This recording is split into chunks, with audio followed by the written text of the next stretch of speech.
ఇవాళ స్వర్గీయ రాజీవ్ గాంధీ గారి జయంతి సందర్భంగా ఈరోజు చిత్తూరులో ఘనంగా రాజీవ్ గాంధీ గారికి కాంగ్రెస్ పార్టీ తరఫున నివాళులర్పించడం జరుగుతోంది. అదేవిధంగా సాంకేతిక విప్లవానికి నాంది రాజీవ్ గాంధీ గారు ఆ రోజు తీసుకుని వచ్చినటువంటి నిర్ణయాలు సంస్కరణలు ఏదైతే ఉందో ఈ రోజు ఈ టెక్నాలజీ ఆర్టిఫిషియల్ టెక్నాలజీ ఏ దాకా ఎదిగిందంటే దానికి మూల పురుషుడు రాజీవ్ గాంధీని మనము గర్వంగా చెప్పుకోవాల్సిన రోజు ఇది. అదేవిధంగా ఆ రోజు కంప్యూటర్ వ్యవస్థను తీసుకుని వచ్చిందే రాజీవ్ గాంధీ. అదేవిధంగా అతి చిన్న వయసులో 42వ ఏటనే అతి చిన్న వయసులోనే ప్రధానమంత్రి పదవిని తీసుకొని అత్యంత వైభవంగా అత్యంత విప్లవాత్మక మార్పులు తీసుకొచ్చినటువంటి ఘనత రాజీవ్ గాంధీకి చెందుతుంది. అదేవిధంగా ఓటు హక్కుని 21 సంవత్సరాల నుంచి 18 సంవత్సరాలు కుదించినటువంటి ఘనత కూడా రాజీవ్ గాంధీ గారికి.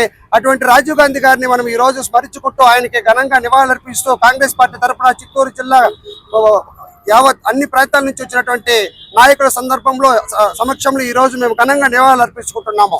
జై రాహుల్ గాంధీ, స్వర్గీయ జై రాజీవ్ గాంధీ, జై రాజీవ్ గాంధీ, స్వర్గీయ రాజీవ్ గాంధీ అమర్ హై, స్వర్గీయ రాజీవ్ గాంధీ, స్వర్గీయ రాజీవ్ గాంధీ.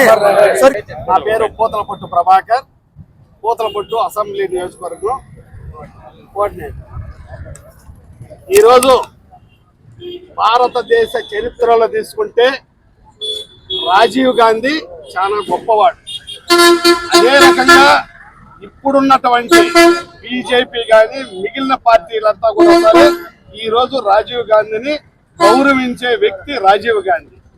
ఎందుకంటే ఒక్కసారి మన బీజేపీలో ఉన్నటువంటి వాజ్పేయిని కూడా ఆయన సలహా మేరకు ఇతర దేశాల్లో తీసుకొని వైద్య సదుపాయాలు అందించిన ఘనత రాజీవ్ గాంధీకి దక్కింది.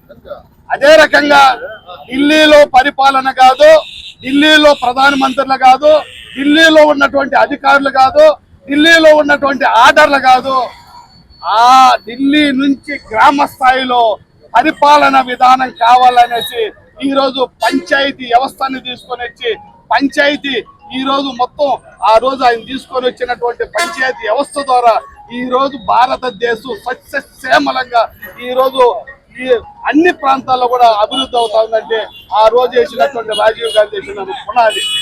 అంతేకాదు నా జోబిలో సెల్ ఉండదన్నా, మా అన్న ఇలేకరం దగ్గర సెల్ ఉండదన్నా, వాళ్ళ ఇంట్లో టీవీ ఉండదన్నా, మా ఇంట్లో టీవీ ఉండదన్నా కూడా ఈ రోజు దాన్ని తీసుకొని వచ్చింది రాజీవ్ గాంధీ.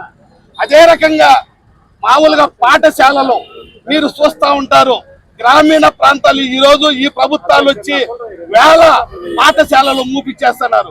కనీసం 10 మంది విద్యార్థులుంటే గ్రామీణ ప్రాంతాల్లో విద్యాలయాలు నిర్మాణం చేసి అక్కడ ఉన్నటువంటి పేదవాడు చదువుకు దూరంగా ఉన్న వాళ్ళు ప్రతి ఒక్కరిని కూడా తీసుకొని ఈ రోజు చూడండి గ్రామీణ ప్రాంతంలో నుంచి ఉన్నతమైనటువంటి విద్య చదివి ఈ రోజు ఐఏఎస్, ఐపీఎస్, ఇంజనీర్లు, డాక్టర్లు ఈ రకంగా అయినారంటే ఆ రోజు ఇచ్చినటువంటి రాజీవ్ గాంధీ గ్రామీణ ప్రాంతంలో పెట్టినటువంటి విద్యాలయాలకే దానికి పునాది అనేసి తెలియజేస్తున్నాం. అలాంటి మహానుభావుంది ఈ రోజు జయంతి సందర్భంగా ప్రజలందరికీ ప్రతి ఒక్కరికి పేరు పేరున కాకుండా ఈ చిత్తూరు జిల్లా ప్రజలందరూ కూడా నమస్కారం చేసుకుంటూ ఆయన జయంతిని పురస్కరించుకొని మేము ఈ రోజు ఆనందంగా కాంగ్రెస్ పార్టీ తరఫున మండలి చేసుకుంటున్నాం.